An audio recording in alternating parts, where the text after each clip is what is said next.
Diz assim a palavra de Deus em Atos capítulo 17, versículo 16. Enquanto Paulo os esperava em Atenas, o seu espírito se revoltava em face da idolatria dominante na cidade. Por isso dissertava na sinagoga entre os judeus e os gentios piedosos, também na praça, todos os dias entre os que se encontravam ali. E diz o versículo 18, e alguns dos filósofos epicureus e estoicos contendiam com ele, havendo quem perguntasse, que quer dizer esse tagarela? E outros, parece pregador de estranhos deuses, pois pregava a Jesus e a ressurreição. Então, tomando consigo, o levaram ao Areópago, dizendo, poderemos saber que nova doutrina é essa que ensina? Posto que nos trazes aos ouvidos coisas estranhas, queremos saber o que vem a ser isso, pois todos os de Atenas e os estrangeiros residentes de outra coisa não cuidava senão dizer ou ouvir as últimas novidades.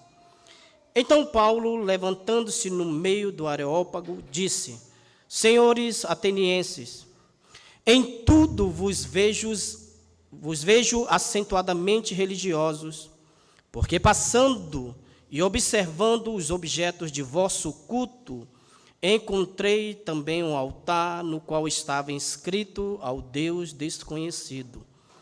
Pois esse que adorais sem conhecer é precisamente aquele que eu vos anuncio.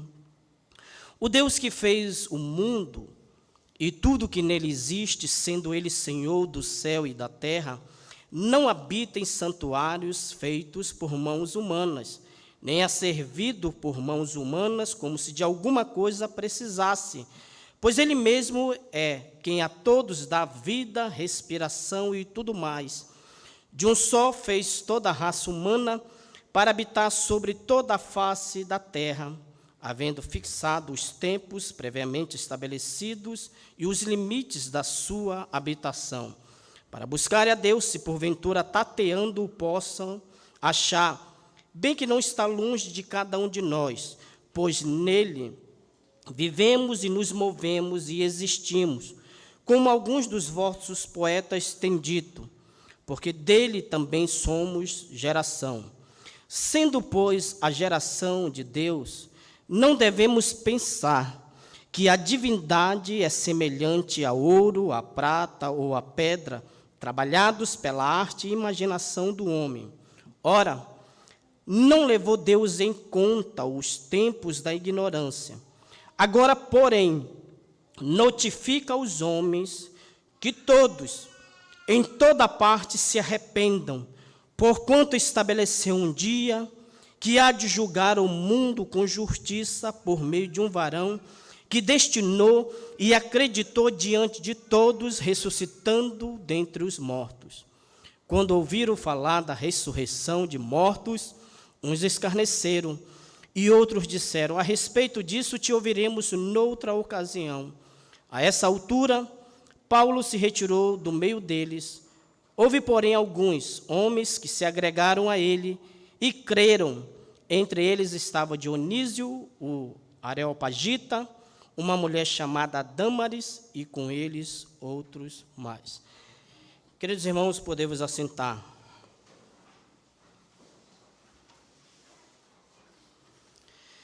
Queridos, é sabido pelas Escrituras que Deus, antes de executar o seu julgamento, o seu juízo sobre a raça humana, Ele primeiramente envia os seus atalaias para os avisar.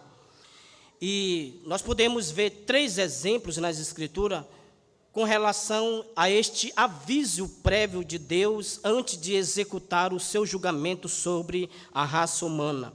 E o primeiro exemplo é o exemplo da geração de Noé. Deus levantou Noé e diz Pedro, na sua segunda carta, que Noé foi o pregador da justiça.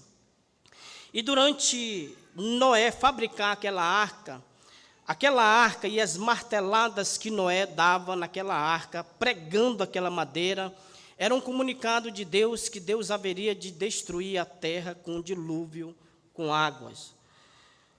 O segundo exemplo é o exemplo de Sodoma e Gomorra. Deus, antes de destruir a cidade de Sodoma e Gomorra, avisou, os anjos foram lá, avisaram a família de Ló. No entanto, nós sabemos que os genros de Ló, bem como a sua esposa, não atentaram, achavam até que os avisos que os anjos deram a eles acerca da destruição de Sodoma e Gomorra, achavam que isso era uma piada, tanto é que eles começaram a gracejar, diz lá em Gênesis capítulo 19. O terceiro exemplo que Deus enviou foi o seu julgamento sobre o Egito. Mas antes de ele julgar o Egito com a 10ª praga, com a morte dos primogênitos, Deus, ele notificou também, especialmente o seu povo, e ele pediu para que o seu povo se preparasse e ali mataram um cordeiro, e ali então foi instituído, conforme Êxodo capítulo 12, a Páscoa. E então, antes de Deus, queridos, executar o seu julgamento sobre a terra, ele nos avisa. E quando nós lemos aqui o exemplo de Sodoma e Gomorra, Pedro, na sua segunda carta, ele diz assim: ora, se Deus não poupou anjos quando pecaram, antes precipitando-os no inferno, os entregou a abismo de trevas, reservando para o juízo. E não poupou também o mundo antigo, mas preservou a Noé, pregador da justiça. E a Bíblia nos diz, Judas nos informa também, que essa cidade, a cidade de Sodoma e Gomorra, bem como que aconteceu o julgamento na era de Noé, na geração de Noé, foi nos dado como exemplo que Deus vai executar o seu julgamento sobre a terra. E qual é, irmãos, dentro desse tema, avisados antes do tempo, qual é a ideia geral? Eu acabei de comunicar, qual é a lição principal que podemos tirar dentro disso aqui que nós acabamos de ler? É que Deus, antes de executar o seu julgamento, Ele, em sua misericórdia e graça, nos avisa. Foi isso que o apóstolo Paulo fez quando comunicou o evangelho ali em Atenas. Queridos, o apóstolo Paulo está na sua segunda viagem missionária aqui. Ele chega até Filipos, com base em uma visão, um macedônico apareceu a ele, e aí pediu para que ele passasse, então, ali na Macedônia. Paulo, ele tinha uma agenda missionária, mas Deus desviou o seu plano, o seu curso, para justamente pregar o evangelho em Filipos. Paulo, chegando em Filipos, ele planta um trabalho ali, isso está registrado em Atos capítulo 16 e 17. Em meio a muita tribulação, ele planta um trabalho em Filipos. Depois, ele tem que sair às pressas e vai para Tessalônica, onde ele planta também o seu segundo trabalho.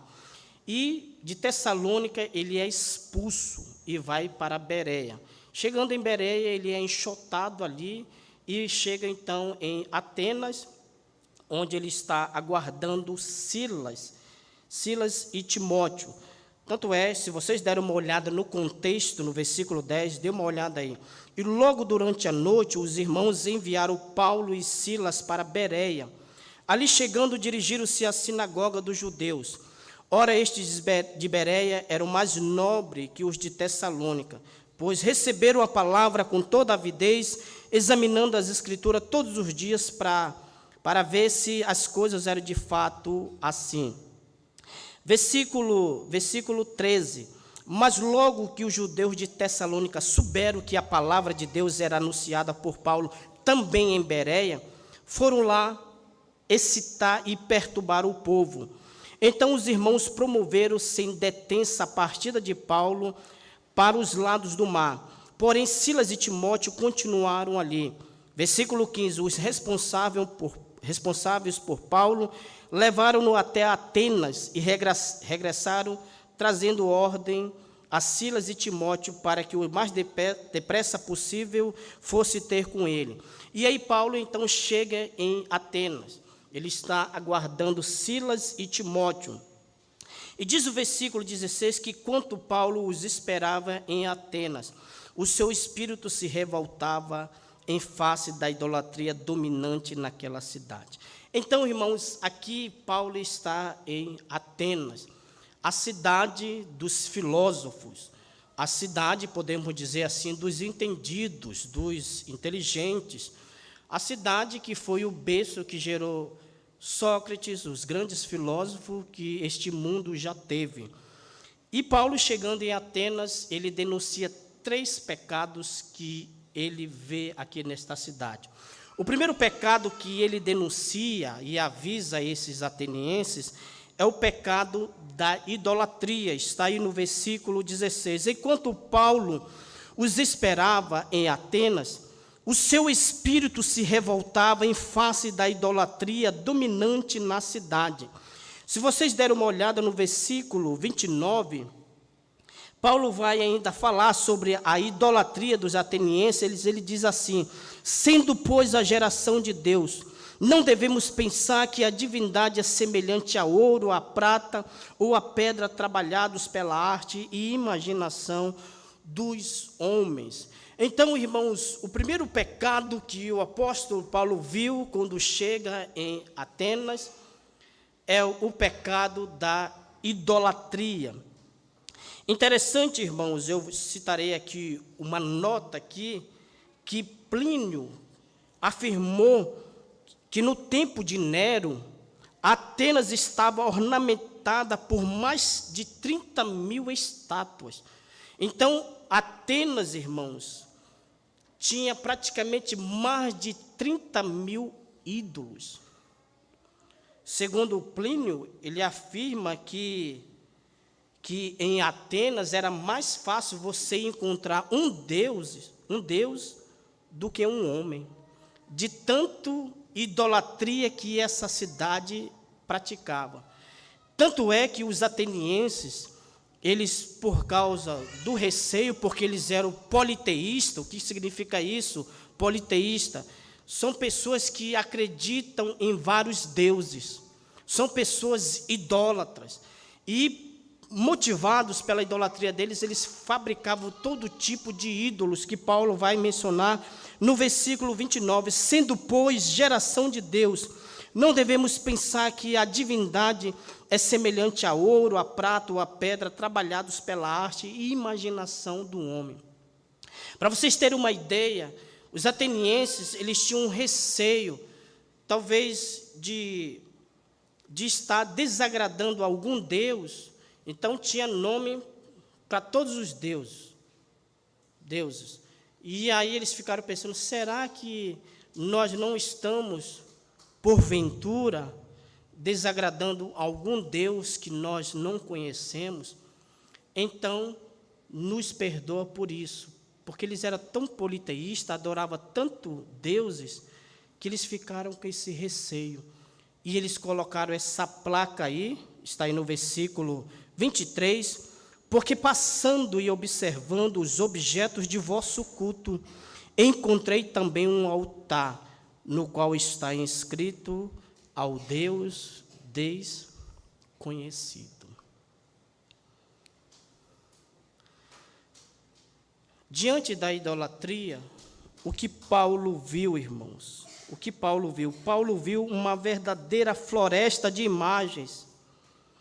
Na teologia paulina, os ídolos nada são mais do que pedra e pau, e por trás desses ídolos estão quem? Os demônios.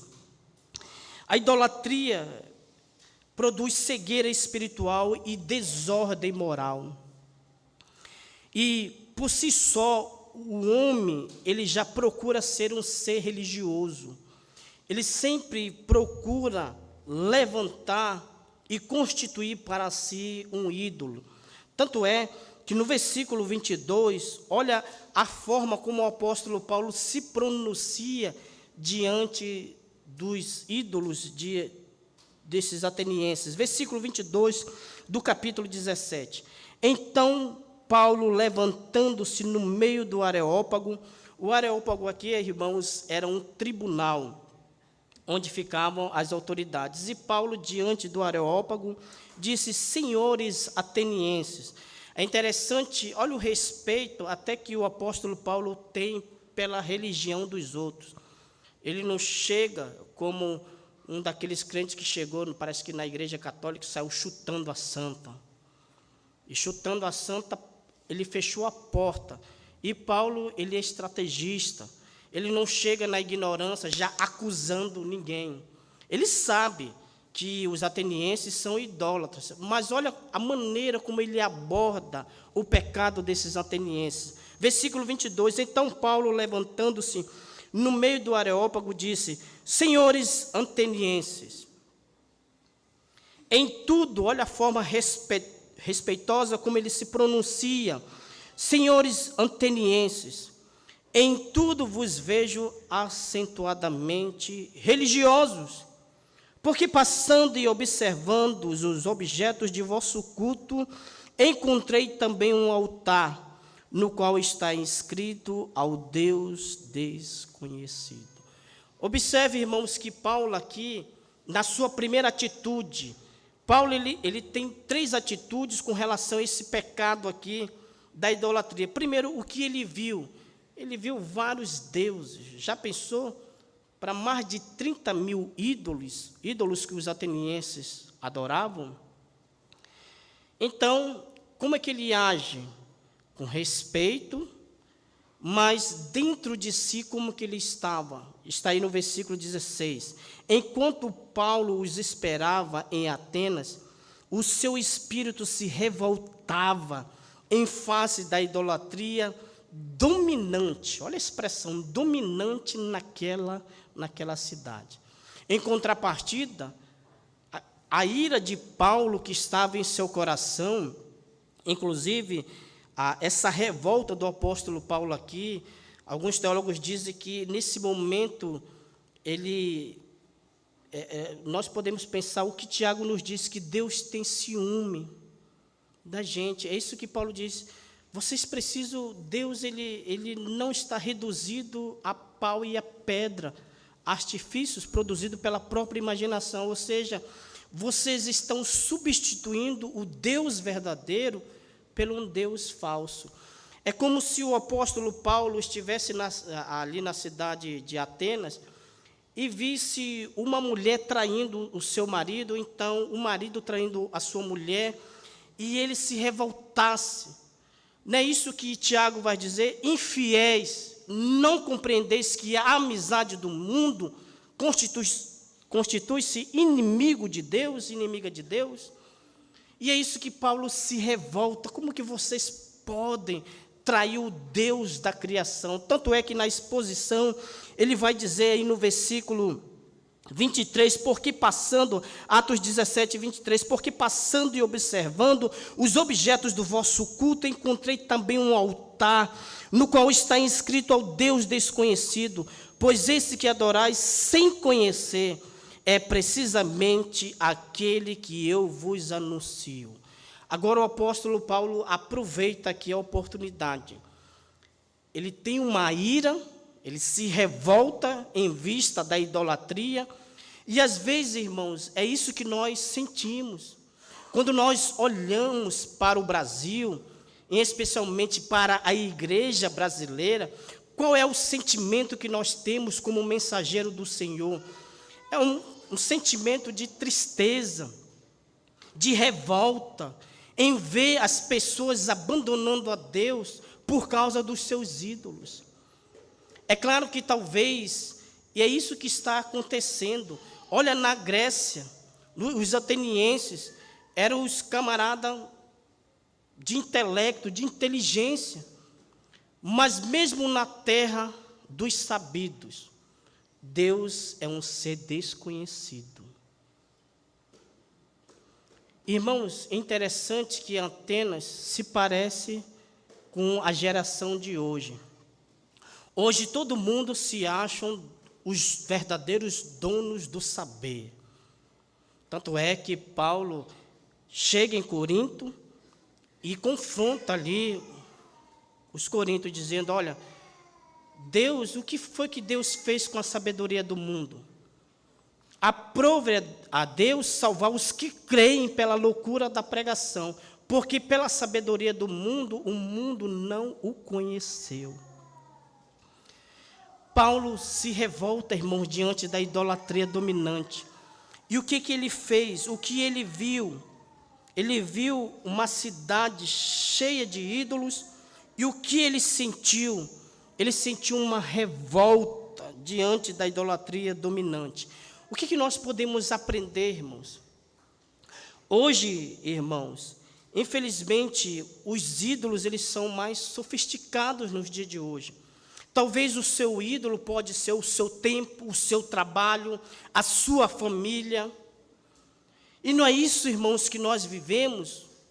Hoje vivemos numa sociedade que as pessoas são os senhores do saber.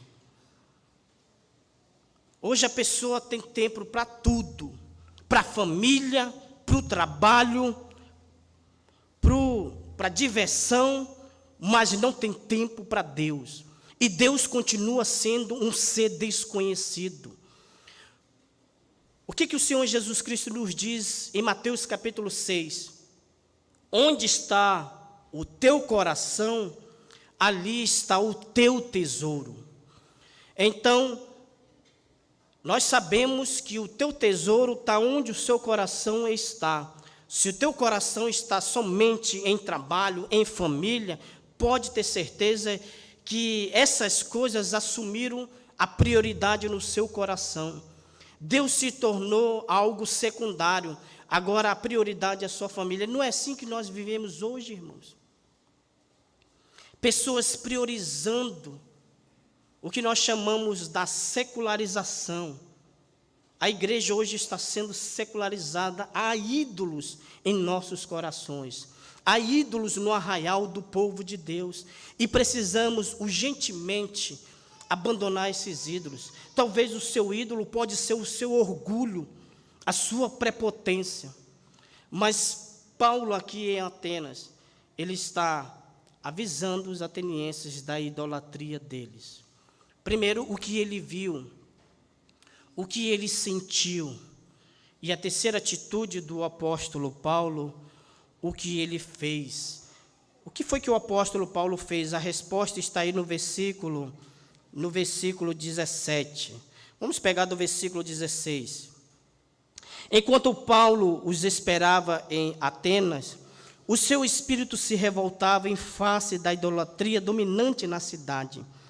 Por isso, dissertava nas sinagogas entre os judeus e os gentios piedosos, também na praça todos os dias, entre os que se encontravam ali.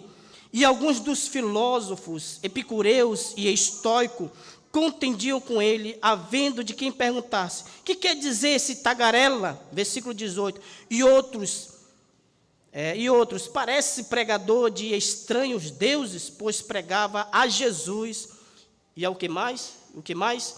E a ressurreição.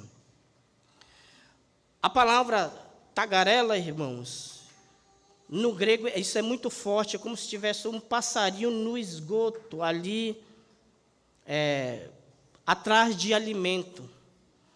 É como se fosse aquela música, o tico-tico no fubá. Os filósofos disseram: quem é este homem aí que não tem uma ideia própria? Esse tagarela. E os donos do saber ali, tudo ali criticando o apóstolo Paulo. E não é isso, irmãos, que acontece nos dias de hoje. A verdade, a palavra de Deus, que é a verdade absoluta, hoje muitas vezes é questionada. É assim que nos chamam. Quem é este pregador? O que esse tagarela está querendo dizer? Cala a boca dele aí. Esse negócio de pecado, isso é conversa fiada. Ressurreição dos mortos, isso é conversa fiada. Que ideia é essa doida, louca desse pregador? Parece pregador de deuses estranhos. Na nossa comunidade não entra esse tipo de discurso. Na nossa comunidade não entra esse tipo de oratória, de pregação.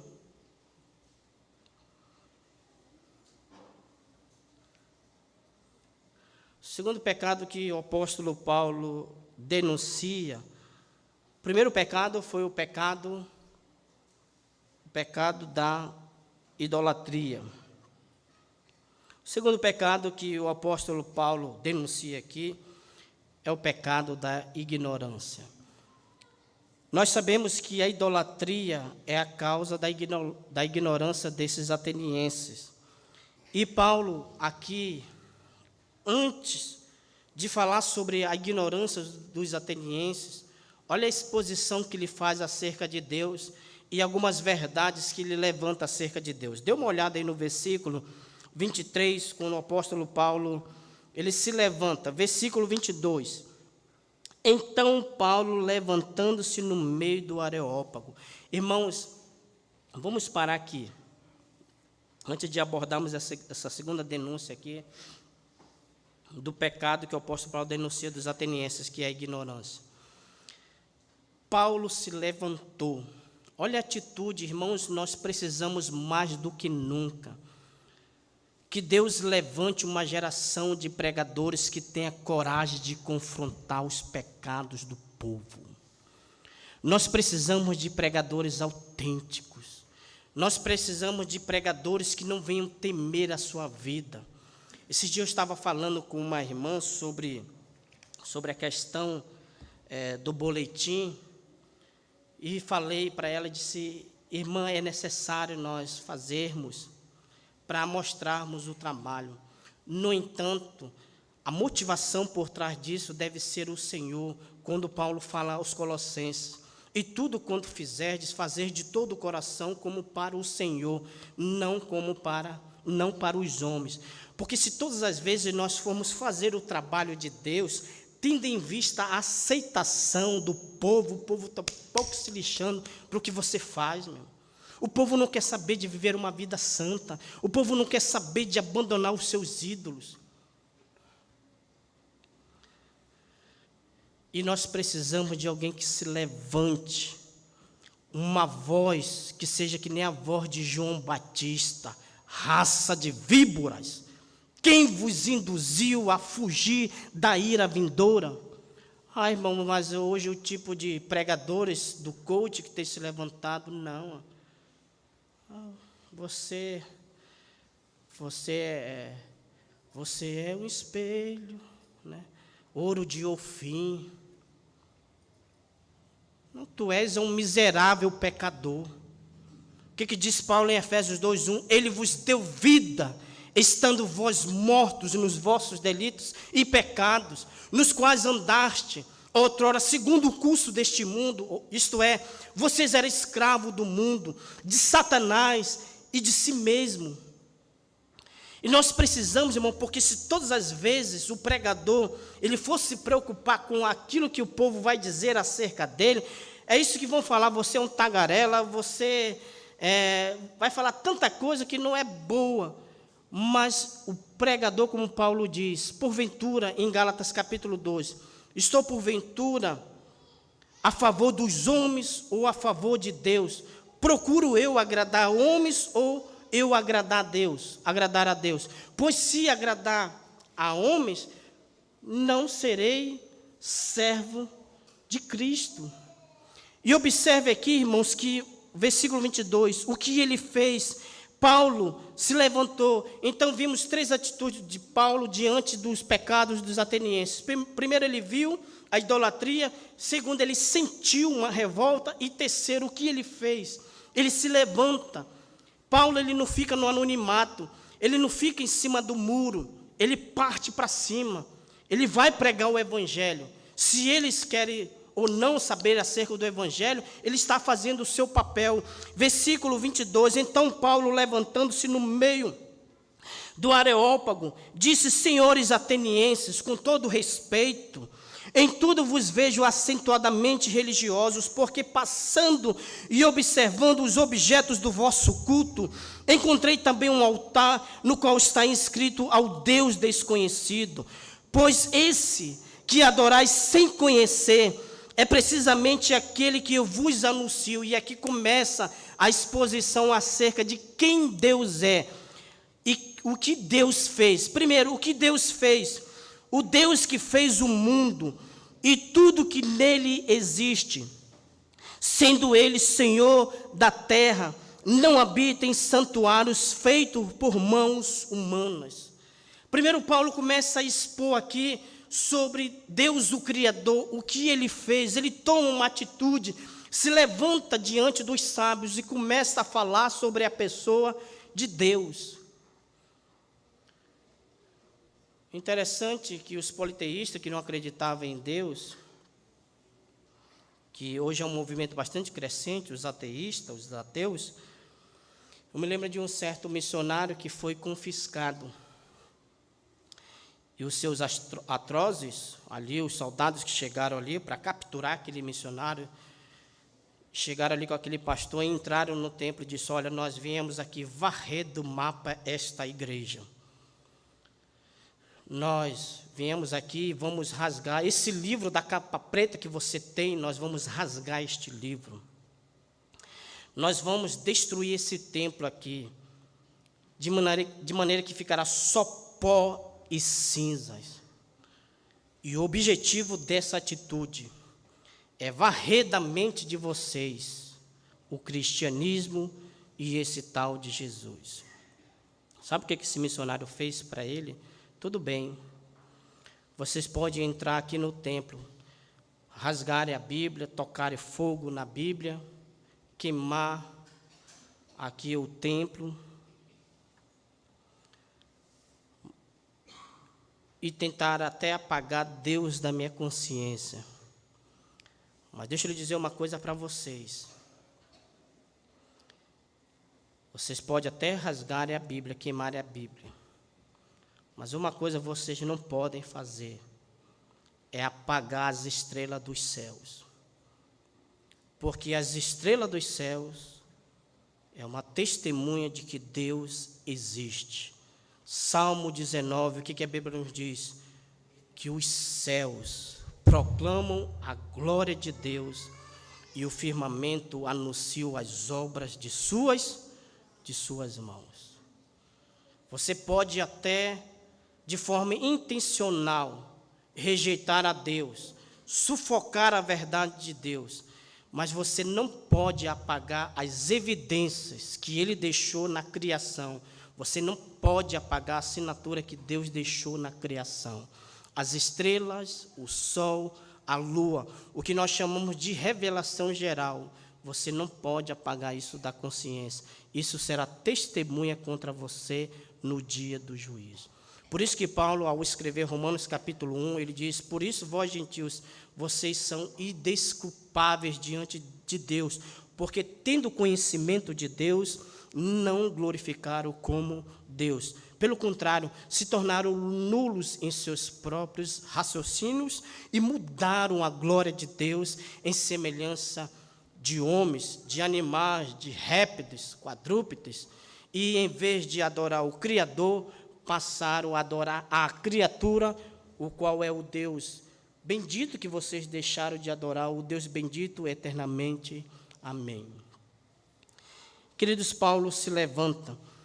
Versículo 25, ainda de Atos capítulo 17. Nem é servido por mãos humanas, como se de alguma coisa precisasse, pois Ele é quem a todos dá vida, respiração e tudo mais. Aqui é um ponto bem interessante acerca da criação, que você acha que é Deus que depende de você. Muito pelo contrário, Paulo, olha o que Paulo está dizendo aí no versículo 25. Nem é servido por mãos humanas, como se de alguma coisa precisasse, pois Ele mesmo é quem a todos dá vida, respiração e tudo mais. Se você está vivo, quem está ajudando você aqui é Deus, que está lhe dando o ar para você respirar. Não é Deus que precisa de você, somos nós que precisamos de Deus. E que isso fique bem claro na sua mente, porque nós nos achamos, irmãos. O que nós somos, irmãos? Somos pó. Se Deus decidir hoje nos levar, como diz para aquele rico que confiava nos seus bens e que disse: está aqui minha alma, come, bebe, regala-te, e soou uma voz: louco, hoje mesmo pedirão a tua alma em conta. E o que você tem, para quem será? E Paulo vai dizendo no versículo 26, de um só fez toda a raça humana para habitar sobre toda a face da terra, havendo fixado os tempos previamente estabelecidos e os limites da sua habitação, para buscar a Deus, se porventura tateando possam achar, bem que não está longe de cada um de nós, pois nele vivemos. Paulo está dizendo aqui que a causa de nós vivermos é Deus.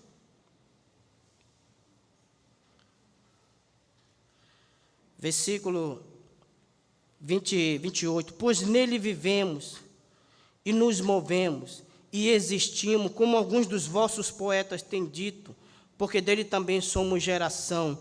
Sendo, pois, geração de Deus, não devemos pensar que a divindade é semelhante ao ouro, à prata ou à pedra, trabalhados pela arte e imaginação do homem.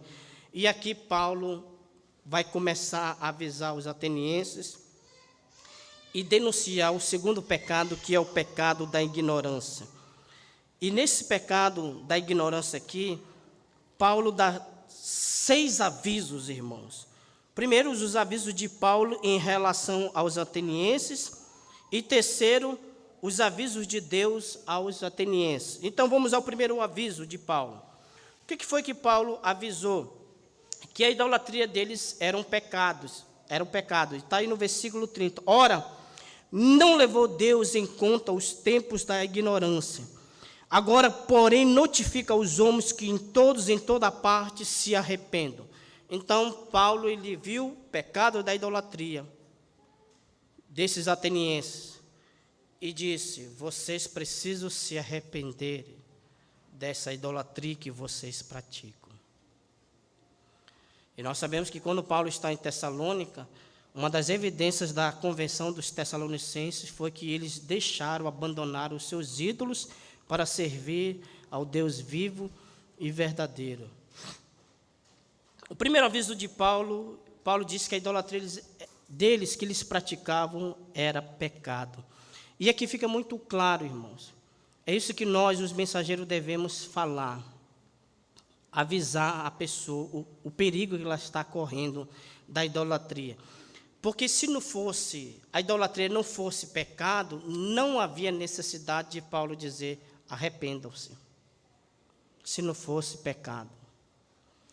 E hoje, irmãos, nós estamos dia de quarta-feira ensinando sobre a unidade da igreja. E falei para os amados irmãos que a verdade ela está acima da unidade. E aqui Paulo, ele não está sendo tolerante com o pecado. Ele está denunciando: vocês precisam se arrepender. Segundo aviso, a idolatria era pecado. Segundo aviso, eles precisam se arrepender. Agora, quando que eles precisam se arrepender? Quando será esse tempo? Paulo diz que o tempo é agora. Está aí no versículo 30. Ora, não levou Deus em conta os tempos da ignorância. Agora, porém, notifica aos homens que todos em toda parte se arrependam. Então, o primeiro aviso, a idolatria deles era o pecado, é pecado. Segundo, eles precisam se arrepender dessa idolatria. Quando? É amanhã? É hoje, como diz a Bíblia em Hebreus 3,15. Enquanto se diz: se hoje ouvirdes a sua voz, não endureçais o vosso coração, como foi na provocação ali no deserto. Agora, porém, notifica. Paulo agora está avisando-os antes que o julgamento de Deus chegue. Por isso que o tema da mensagem é avisados antes o quê? Do tempo, antes do julgamento de Deus chegar. Não é amanhã, como diz o hino do cantor cristão, o hino de número 259, uma das estrofes. Amanhã pode ser muito tarde. Hoje, é hoje, não é amanhã. Hoje Cristo pode o quê? Te libertar, te salvar.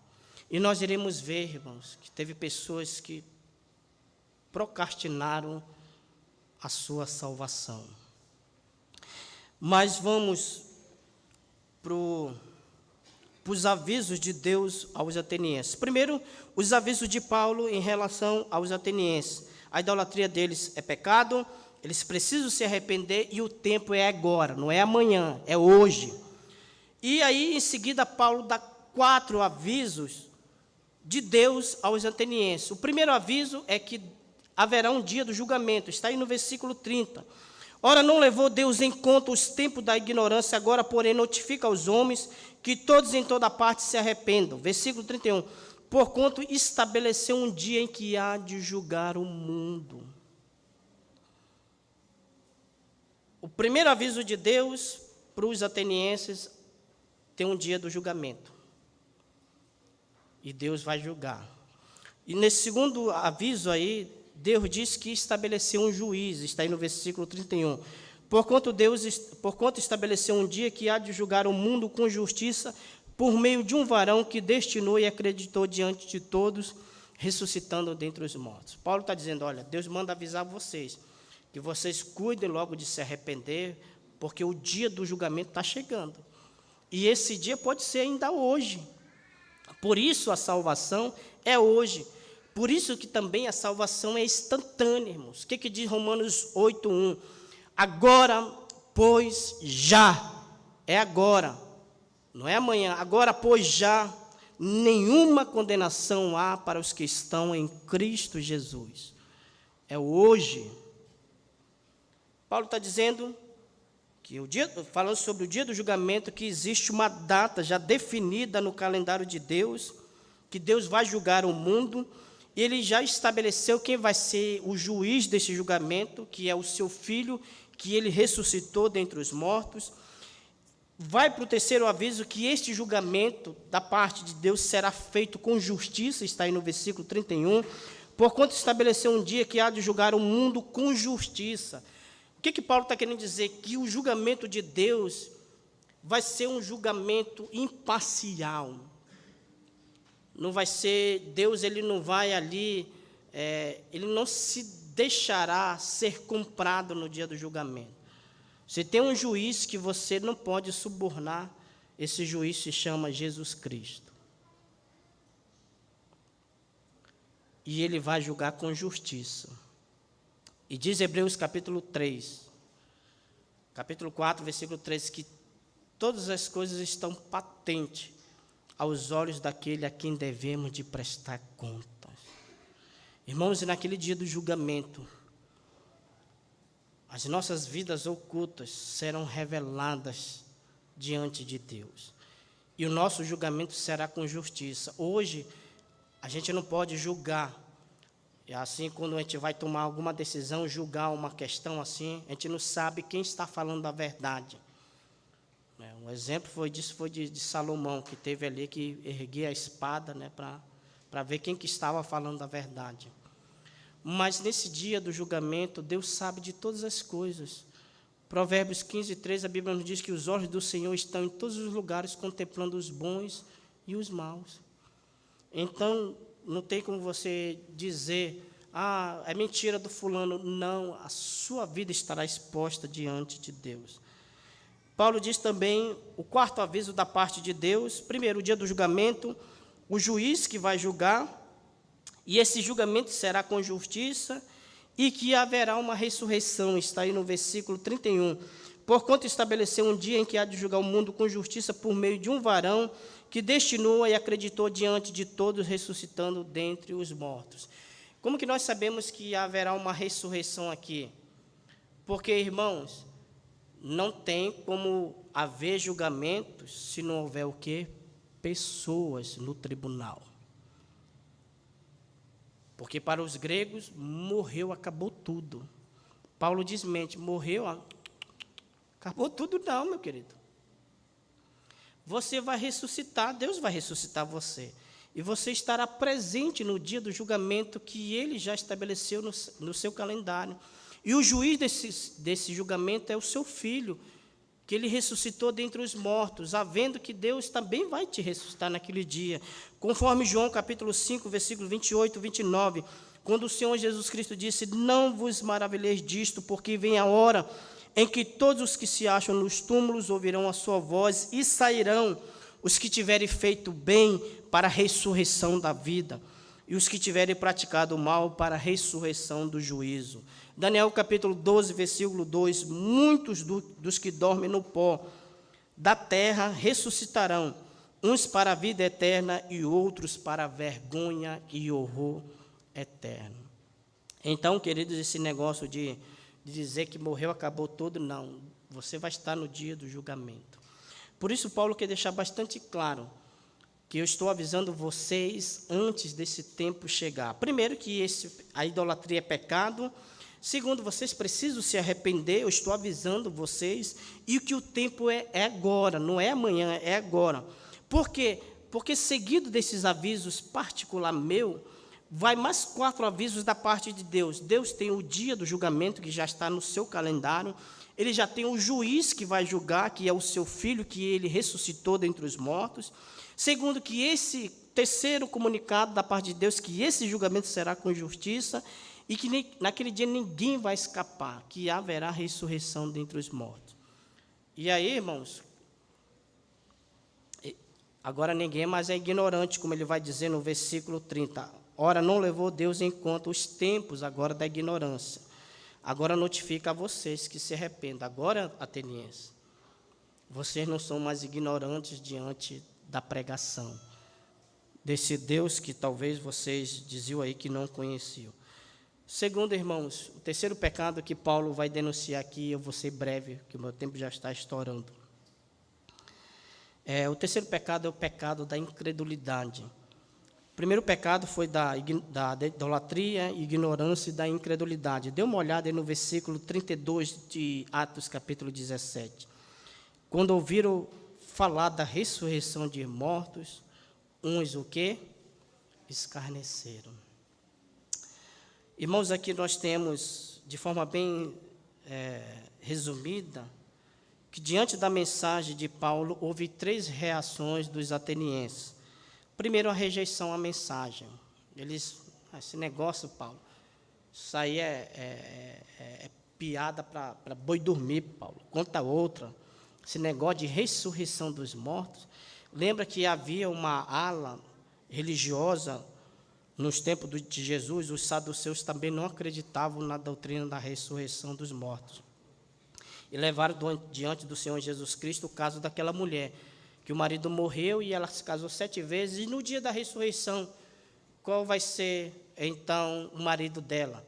Em Mateus 22, versículo 39, o Senhor Jesus Cristo diz: errais por não conhecer as Escrituras e nem o poder de Deus, porque naquele dia da ressurreição serão como os anjos, que não se casam e nem se dão em casamento.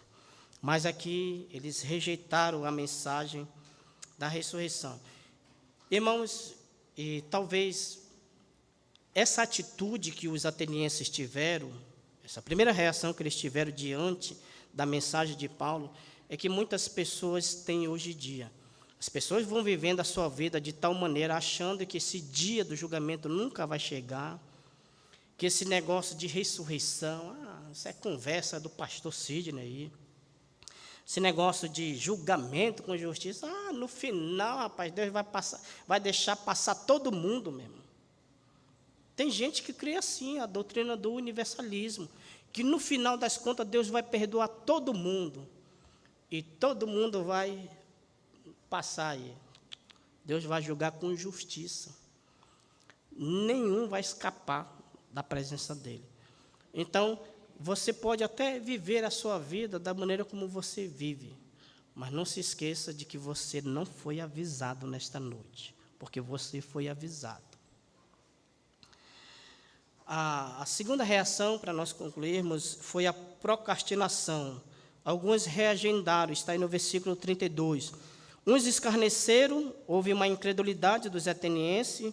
Outra parte do grupo disse: a respeito disso te ouviremos noutra ocasião. Olha esse negócio aí de ressurreição, voltar de novo a este mundo, até nos interessou, Paulo. Mas vamos deixar para outro momento? Irmãos, Paulo ele não brinca com a salvação. Todas as vezes que ele vai falar, ele sempre usa o tempo presente. Agora, é hoje, agora notifica, vocês devem se arrepender. Então, tem pessoas que vão procrastinando. Aqui eu conheço certas pessoas que já vêm várias vezes aqui ouvir a mensagem, mas nunca tomam uma atitude diante da mensagem.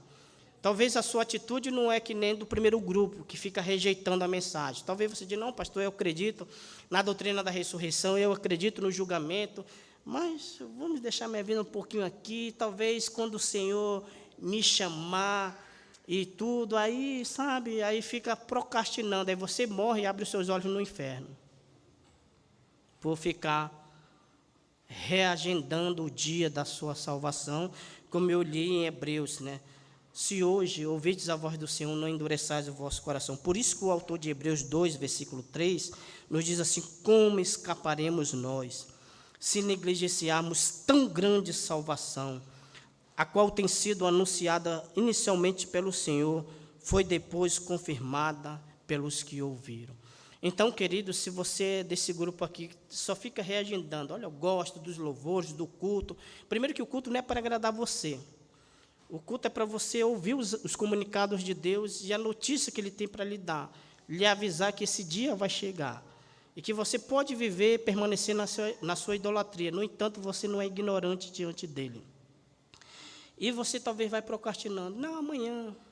Por enquanto, eu só vou me tornar um amigo do Evangelho. É legal entrar e sair, mas você pode entrar, sair daquela porta da mesma maneira como você entrou, condenado e perdido se você continuar a procrastinar a sua salvação. Que bom, irmãos, que houve uma terceira atitude aqui, daqueles que creram. Versículo 34 de Atos, capítulo 17. A essa altura, versículo 33, Paulo se retirou do meio deles. 34, houve, porém, alguns homens que se agregaram a ele e creram. Entre eles estava Dionísio, o Areopagita, uma mulher chamada Dâmaris, e com eles outra mais. Ou seja, diante de tudo isso aqui, irmãos, nós vemos os frutos desse trabalho missionário, desse missionário que tanto sofreu por causa da obra de Deus. Houve aqueles também que realmente creram na mensagem, que disseram, rapaz, Paulo, eu vou abandonar todos esses ídolos e vou agora me converter ao Deus vivo, ao Deus que era desconhecido, que agora é bem conhecido, esse Deus que eu quero. Irmãos, do que adianta você ter tantos ídolos, esses ídolos não satisfazem a necessidade da sua alma. Por isso é necessário você se voltar urgentemente para o Deus verdadeiro, porque você depende dEle, é Ele quem dá a você vida, respiração e tudo mais. Na NVT diz que é Ele que supre todas as nossas necessidades. Deus, na sua criação geral, ainda ama você de forma geral, mas Ele quer amar de forma também especial, salvando você nesta noite. Ainda que você venha rejeitá-lo, Deus ele continuará ainda lhe dando ar para você respirar, concedendo você saúde para trabalhar, mas quando chegar naquele dia do julgamento, vai ser o momento de fechar a conta e passar a régua. Aí o negócio vai ser cruel naquele dia. Queridos, eu quero concluir tirando algumas lições e aplicações. Primeiro, lição e aplicação que podemos aprender é que hoje nós vivemos numa sociedade que acha que é dono da verdade. Hoje a verdade de Deus está sendo relativizada. Muita gente pega uma verdade de Deus que é uma verdade absoluta e começam a relativizar, dizendo, não, pastor, isso aí, essa mensagem que o senhor trouxe, esse texto que o senhor leu, depende, é a sua interpretação, eu tenho a minha própria interpretação, e aí vão relativizando aí a palavra de Deus, só para se desculparem de ainda continuarem vivendo na sua vida de pecado. Porque já viu aquela pessoa que quer continuar na vida de pecado e arranja desculpa para tudo, relativizando a palavra de Deus? Se você falta culto, você está errado, vem para o culto. A palavra de Deus, não deixamos de congregar como é costume de algum. Se a tua vida está errada, te conserta, não tem, é verdade absoluta, não existe meio termo. Não existe o purgatório, como a Igreja Católica, né, criou. Só existe céu e inferno. Ou você vai para o céu, ou você vai para o inferno. Segunda lição e aplicação, irmãos, diante dessa denúncia, o pecado da idolatria, o pecado da ignorância e o pecado da incredulidade, nós precisamos mais do que nunca de pregadores e de homens e mulheres de Deus que, de fato, venha defender a causa de Deus. Há muitos crentes que são analfabetos teologicamente e que diante lá no seu trabalho e que são questionados com relação à sua fé, não sabem nem dizer de onde veio e para onde vai. Né? Enquanto Pedro disse que nós devemos estar preparados para dar diante das pessoas a razão daquilo que nós cremos. Talvez você é aquele tipo de crente que nem lê a sua Bíblia, não procure saber quem é Deus para até diante das pessoas lá fora pregar. Paulo aqui ele está diante dos inteligentes e ele não entra cabisbaixo assim, não. Se hoje, irmãos, o apóstolo Paulo, ele não tinha vergonha nenhuma de entrar na faculdade com a sua Bíblia de estudo desse tamanho. Mas hoje, os crentes de hoje levam uma Bíblia desse tamanho no bolso escondido. É o crente 007, ninguém sabe, né? Paulo, ele olhava para os inteligentes daquela época e os encaravam e dizia: não sou eu, não é Deus que precisa de vocês, é vocês que precisam de Deus. Não somos nós que temos que nos humilhar, é vocês que têm que se humilhar diante de Deus. Não são vocês que são sábios, porque Deus apanha o sábio na sua própria sabedoria, porque a loucura de Deus é mais sábia do que a de vocês. Mas hoje o crente, quando entra numa universidade, cabisbaixo, os caras lá, os professores, os mestres, tudo acanhado lá. Paulo entraria na faculdade e encarava eles e dizia a eles: quanto a mim, estou pronto para anunciar o Evangelho, pois o Evangelho é o poder de Deus para a salvação de todo aquele que nele crê, primeiro dos judeus e depois do grego. Ele encararia todos ali, face a face. E a última lição e aplicação: não deixe para amanhã, querido. Talvez você pode brincar e até talvez postergar um emprego. Tem uma entrevista de um emprego, você pode procrastinar, postergar, adiar. Ou então eu tenho uma viagem para fazer, você pode adiar. Mas se tem uma coisa que você não pode brincar e adiar, é a sua salvação. Como escaparemos nós se negligenciarmos tão grande salvação? Amém, irmãos?